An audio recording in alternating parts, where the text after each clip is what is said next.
Hi beautiful people, thank you for tuning in. My name is Lucy and today we are going to talk about rosehip jam. I got some rosehips and the title might be a bit misleading. We are actually going to ferment them with honey instead. Let's just make the rosehip jam, which is nice and healthy combination of lovely rosehips and also wonderful honey. If you'd like to find out more about honey fermentation, you can check the link above where I was making summer pudding jam and I was using blackcurrants and redcurrants from my garden. You can also do this with blackberries, and the fermentation time was much shorter than this one. So let's see what we've got here. Let me read it for you. So this will make about 200-gram jar. You will need 4 to 5 tablespoons of ripe rosehips, 4 to 5 tablespoons raw runny honey, and of course you need your jar, and then you will need a cheesecloth at the end. And the fermentation time, it's about 1 month. You can go on up to 6 months. I don't think I can wait such a long time, so I think I will do a month.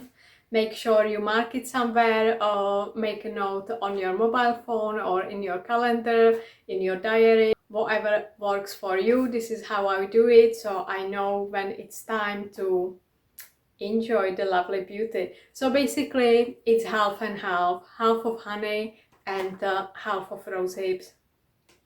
So you place the rosehips in the jar, pour enough honey to fully cover them, and yeah, just fold the honey through, cover the jar tightly, and give it a few shakes to coat it, all the fruit in the honey. Then you loosen the lid and put it like on plate or something, because it can escape, it can overrun, so you don't want to have the mess. And you just place it somewhere in the dark corner. What I do, I usually place a tea towel over the top, and every couple of days you tighten the lid again and give it a good shake, and then you loosen the lid and leave it. So you keep checking every couple of days, making sure everything is nice and submerged, and then after a month you need to strain it through the cheesecloth, and you can enjoy it. You can enjoy it on toast, you can enjoy it in your porridge, in yogurt, whatever. You will see the honey will start to be more like runny, liquidy, and it will infuse the nice color of the rosehip, so you will see wonderful color change as well.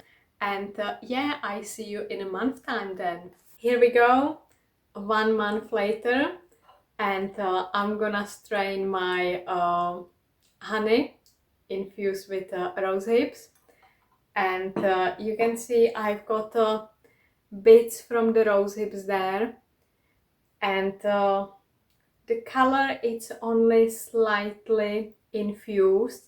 So I think if you would like a bit more stronger color, it's better to slice the rosehips. And there you have it. Your fermented rosehip honey is here, full of vitamin C.